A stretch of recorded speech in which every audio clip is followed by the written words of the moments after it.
suivant, on va faire les signes mutables.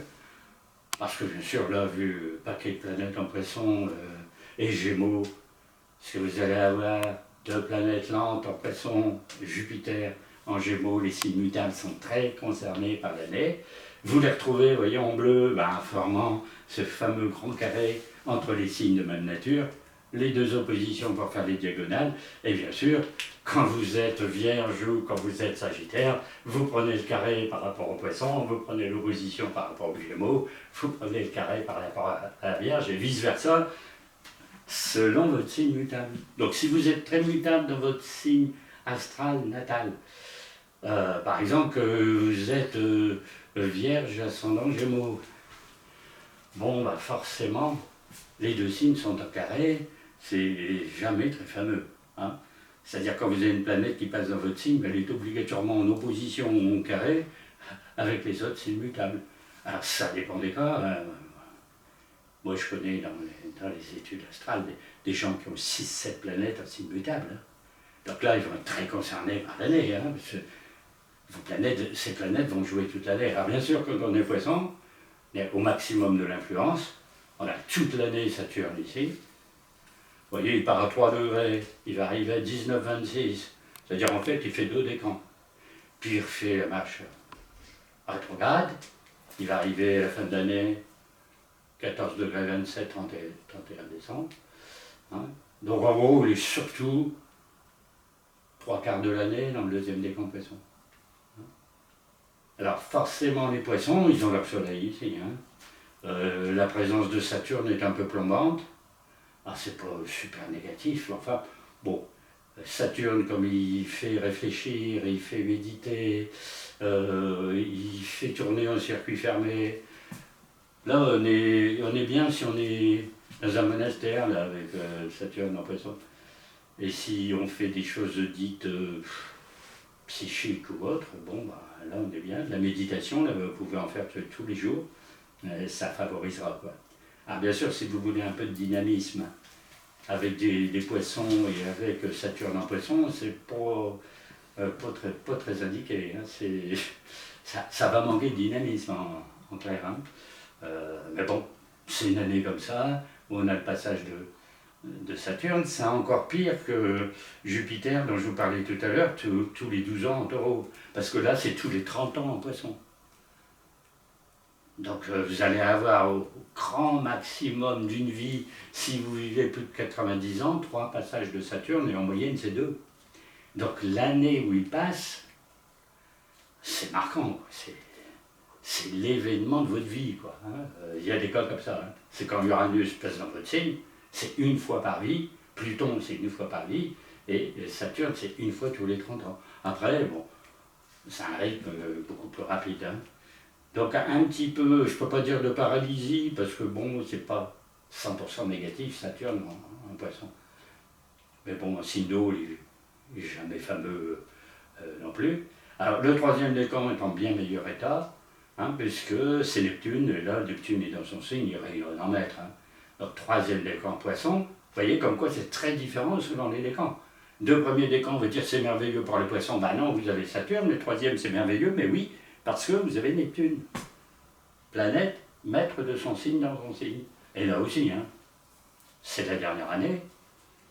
Et après, bon, c'est dans 160 ans. Hein. Donc vous ne reverrez jamais Saturne en Poisson de votre vie, et vous n'êtes pas là, hein, bien entendu. Donc il faut en profiter.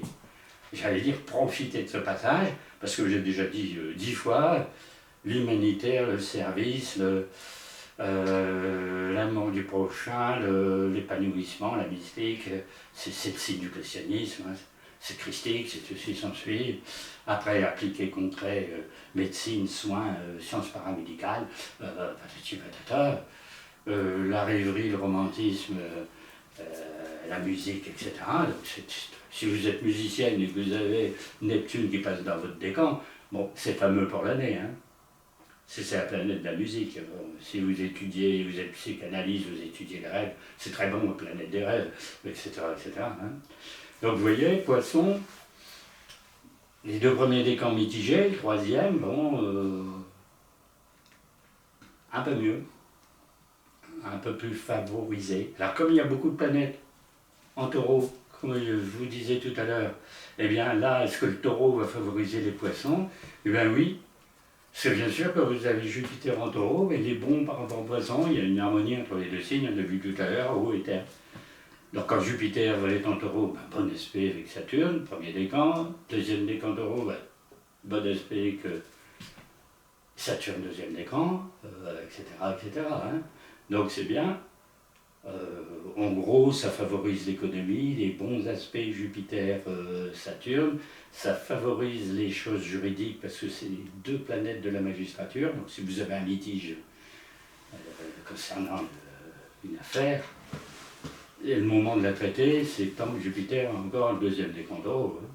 Après, il passe en Gémeaux, c'est plus bon. Hein. Voilà, des choses comme ça, des règlements avec l'administration. Après, ça va changer de tout au tout. Hein. Alors, les troisièmes décans, ben, eux, ils doivent avoir quelque chose d'assez fantastique dans l'année, puisqu'ils vont avoir un bon aspect entre Uranus, troisième décan taureau, et Neptune. Alors là, c'est deux planètes d'idéal, deux planètes de transcendance, deux planètes qui vont facilement dans le ciel et tout ce qui s'ensuit. Et donc c'est très bon si vous faites des activités d'ordre ésotérique, disons. Hein. Alors bien sûr, là aussi, quand Jupiter, comme Mars, quand 5 planètes rapides vont passer sur Uranus, vous avez tous les aspects positifs par rapport au troisième décan poisson. Bon, en gros, le troisième décan poisson sont assez bien vernis, entre guillemets, cette année. Ça serait presque l'un des meilleurs décans, quoi. Alors après, malheureusement, hein, Jupiter passe au Gémeaux, on a vu tout à l'heure, il fait les deux premiers décans Gémeaux, mais entre les Gémeaux et le Poisson, là, vous avez les carrés. Donc juin, quand Jupiter arrive premier décan Gémeaux, bah, carré, premier décan Poisson, c'est nettement moins bon, parce que Jupiter est en réussite, expansion, succès, etc. Ah, ça se restreint, ça s'escamote un petit peu, c'est en circuit comme ça, bon, c'est nettement pas favorable. Après, quand Jupiter arrive en deuxième décan, forcément vous avez le carré avec Saturne qui sera en deuxième décan, juillet-août. Dites là, c'est plus le bon aspect ici, taureau-poisson, c'est un aspect très difficile, gémeaux-poisson. Et alors là, un carré Jupiter-Saturne, là c'est pas fameux. Mondialement, c'est la cata économique. Alors, est-ce que dans les thèmes individuels, on ne peut pas parler de cata économique? C'est des tiraillements, des difficultés, des soucis d'ordre financier ou économique. Bon, et puis, en gros, ce sont des aspects, c'est un aspect où rien ne va en ligne directe. C'est comme ces deux signes mutables et doubles, vous voyez, Gémeaux, c'est des deux jumeaux, Castor et Pollux, Poisson, c'est deux poissons. Vous dites, bon, j'ai peut-être des planètes très importantes dans les signes, mais visiblement, ils vont en sens inverse. Les deux signes vont en sens inverse, ils sont doubles à l'intérieur. Alors, pour avoir, j'allais dire, une direction précise dans un ciel comme ça, vous ne pouvez quasiment pas. Un peu plus stable quand il y a Jupiter en taureau, mais alors quand il y a un Gémeaux, vous naviguez à vue. Le moment plus difficile sera au mois d'août. Parce que qu'est-ce que vous allez avoir au mois d'août? Vous allez avoir une conjonction Mars-Jupiter dans le deuxième décan Gémeaux, en aspect négatif, Saturne, deuxième décan Poisson. Alors là, c'est encore plus tendu que ce que je viens de vous dire, parce que là, Mars va exciter Jupiter. Quand vous avez Mars-Jupiter, peu importe le signe, c'est déjà galvanisant, c'est déjà l'impulsion, c'est déjà Mars conquérir le monde, et puis comme Jupiter c'est l'expansion, alors les deux ensemble, je ne vous dis pas, dans un signe d'air, vous avez 100 idées à l'heure, vous allez tout révolutionner, vous refaites toutes les philosophies, toutes les cosmologies du monde, etc. Puis paf, le carré avec Saturne, donc Saturne va dire, bon là là, pas de fièvre, hein, pas d'utopie, hein, pas de folie, on casse, donc là forcément, très très embêtant, donc c'est au milieu du mois d'août. Hein. Cet aspect-là, très négatif pour la planète aussi, il y a de grandes chances que la crise économique mondiale, ou comment dire, l'effervescence générale soit cet été. Hein, on ne revient pas sur l'astrologie mondiale. Hein.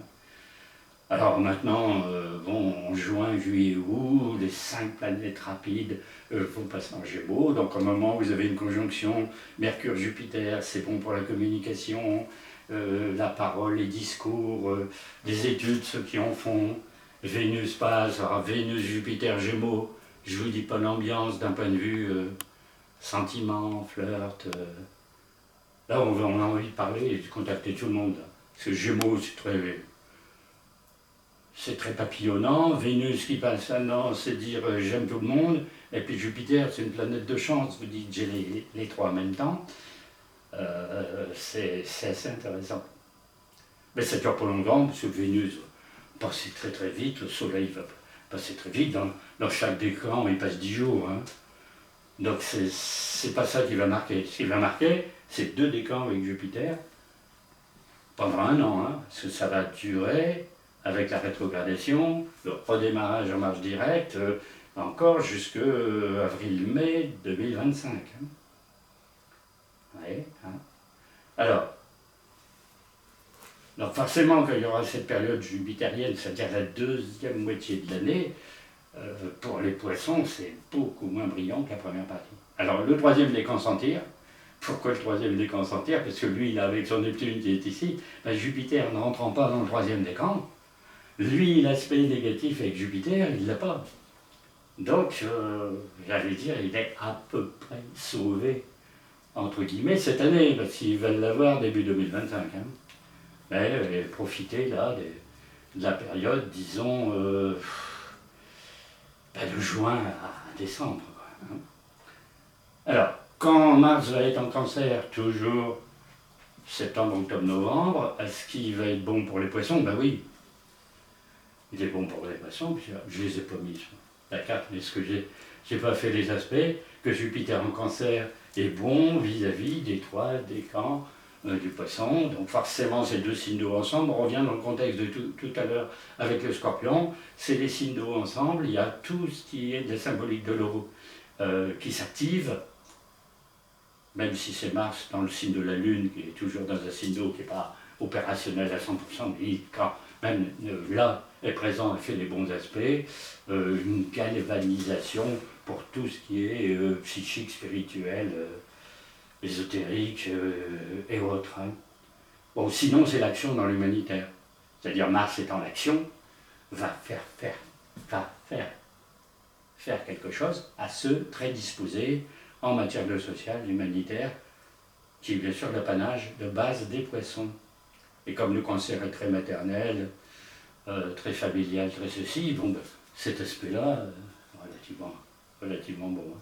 Alors quand vous êtes en Gémeaux, signe mutable et Gémeaux, ben, là, on va dire quel coup de chance vous avez, puisque Jupiter vient vous visiter, une fois tous les 12 ans, comme pour les taureaux.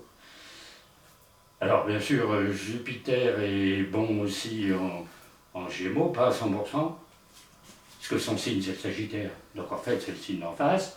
Mais bon, en Gémeaux, comme c'est une planète très ouverte, très dynamique, très communicative, le fait d'être dans un signe d'air, hein, c'est bon. Donc là, il fait les 2 premiers décans, ben, les 2 premiers décans Gémeaux, ils vont avoir le vent en poupe, ils vont avoir envie de voyager, de sortir, de communiquer avec tout le monde. Alors surtout quand Vénus, comme j'ai dit tout à l'heure, ascendant de signe, on va trouver tout le monde très très gentil, vouloir faire le bisou à tout le monde, sans aucun problème. Et puis Mars va passer au mois d'août, comme je l'ai dit tout à l'heure, donc le 2e décan Gémeaux, grâce à Mars, va être encore plus dynamique, encore plus entreprenant, encore plus actif pour voyager que d'habitude, hein, parce que c'est très bon pour les voyages. Alors, toujours, hein, je ne répète pas la même chose, mais selon la maison dans laquelle ça tombe dans votre thème, il faut que ce soit une maison 3, une maison 9, pour faire beaucoup de voyages. Si c'est une maison 12, c'est un peu moins probant, mais bon, bah, je répète que je n'ai pas les thèmes individuels pour rien faire, mais bon, ça n'a pas l'air une année, disons, catastrophique pour les Gémeaux, sauf que bien sûr, quand Jupiter est en Gémeaux, vous retrouvez les carrés avec les poissons. Bon, le taureau joue quasiment pas. Vous avez un bon aspect avec Pluton ici. On a vu tout à l'heure, hein, quand Jupiter est début Gémeaux, ben, elle a un bon aspect avec Pluton en Verseau. C'est quand même le changement, la vie nouvelle, etc. Renouveau, ça peut être dans le domaine des contacts, communication et tout ce qui suit. Hein. Donc c'est, disons, mitigé, les Gémeaux, mitigé à positif, puisque Jupiter est quand même dans le signe. Alors quand vous êtes en Vierge, bon, c'est un petit peu difficile. Il est tout de suite c'est difficile, parce que vous allez avoir des aspects difficiles par rapport aux Gémeaux, le signe est au carré, et opposé au Poisson, qui est le signe d'en face. Alors quand vous êtes Vierge, là je ne les ai pas fait, mais vous avez des carrés par ici. Hein. Alors, la Vierge va dire, mais moi j'ai pas de planète lente dans mon signe, eh ben, je suis tranquille pour l'année. Non, vous avez les deux planètes d'en face, et puis vous avez Jupiter en carré par ici. Hein. Alors, toujours pareil, selon les décans, les deux premiers décans Vierge, eh bien, ont l'opposition de Saturne et l'opposition de Jupiter. Donc ils vont cumuler, surtout dans la deuxième partie de l'année, et surtout le deuxième décan. Le deuxième décan va cumuler un carré avec Jupiter, une opposition avec Saturne. Alors là, c'est bloquant. Là, c'est un peu casse-pied. Parce que Saturne va plomber et Jupiter va enrayer la bonne marche dynamique, positive et chanceuse. Bon, un petit peu embêtant. Alors, surtout quand Jupiter sera en Gémeaux, c'est-à-dire à partir du mois de juin, fin mai-juin. Alors, l'avantage, il y a quand même un avantage à un moment, c'est quand fameux Jupiter est en Taureau. Parce que là, vous avez les aspects de trigone. Donc en gros, de janvier à mai, Jupiter est en Taureau, signe de terre, est très favorable à la Vierge, signe de terre. Hein, selon les décans, forcément, ça fait que 2 mois dans chaque décan. 2 mois pour le premier décan, janvier, février, mars, avril, mai, Jupiter passe en Gémeaux. Bon, au lieu d'être une harmonie, vous avez le carré. Bon, c'est un petit peu plus difficile. Alors, bien sûr, quand les planètes rapides, vous voyez, Saturne va être rétrograde en Vierge au mois d'août, Vénus va passer en Vierge au mois d'août, le Soleil est en Vierge au mois d'août, ben forcément, ils font toutes les oppositions et ils font les carrés par rapport à Jupiter.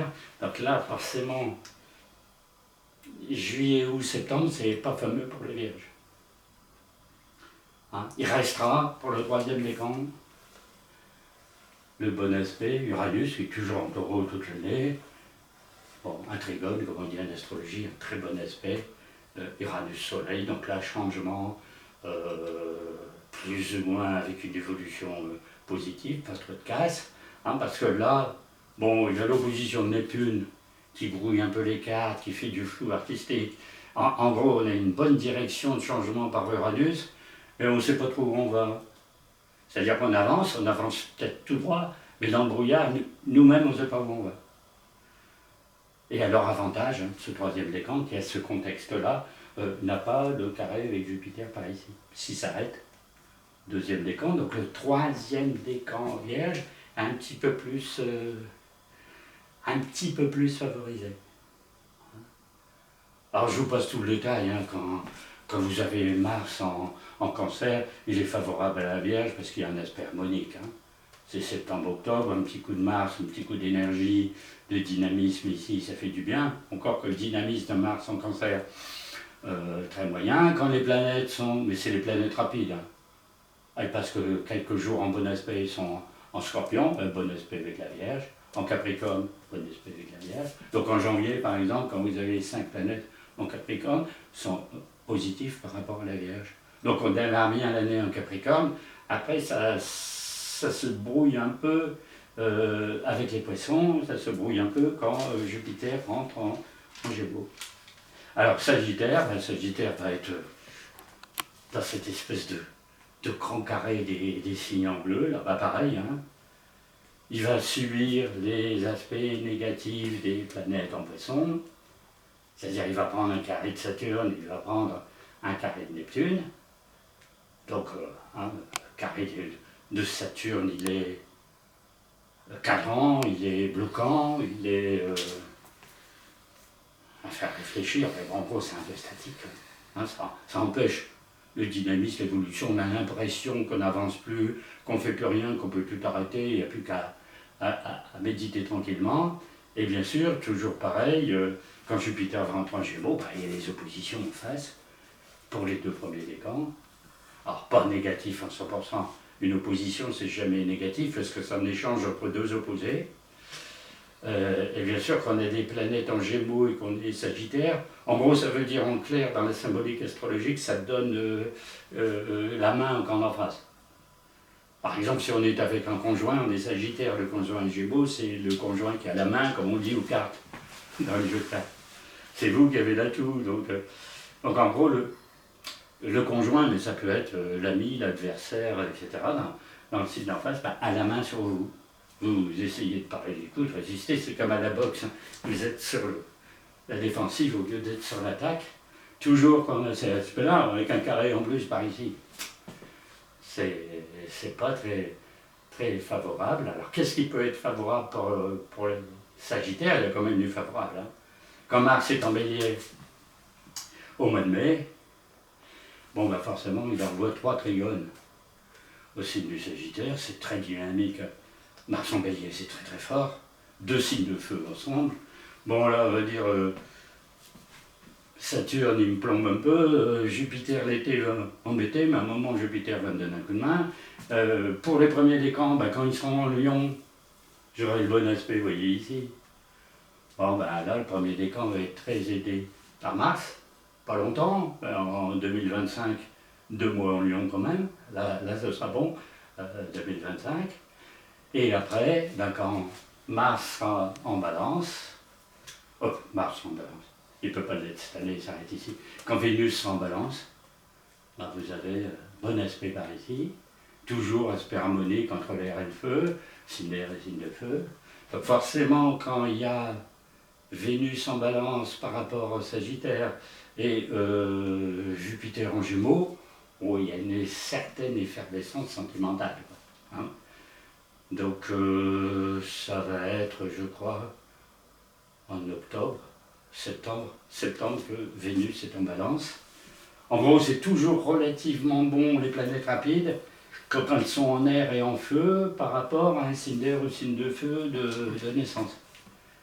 Bon, ça émoustille un peu le circuit RFE et les signes Terre et eau, hein, taureau, poisson, scorpion fonctionnent ensemble dans la terre et l'eau. Hein. Donc très mitigé, il faut bien le dire, pour les Sagittaires. Mais bon, c'est pas le signe le plus mal loti de l'année. Hein. Il y a même un bon aspect, vous voyez, Pluton, ici. Donc Pluton va être en harmonie, en gros on pourrait dire aux 3 premiers décans Sagittaires. Donc en gros c'est fin novembre. Hein.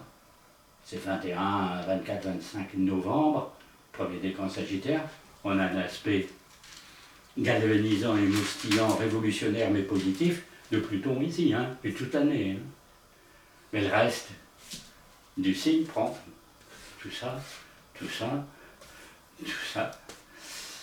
Bon, c'est un petit peu calme.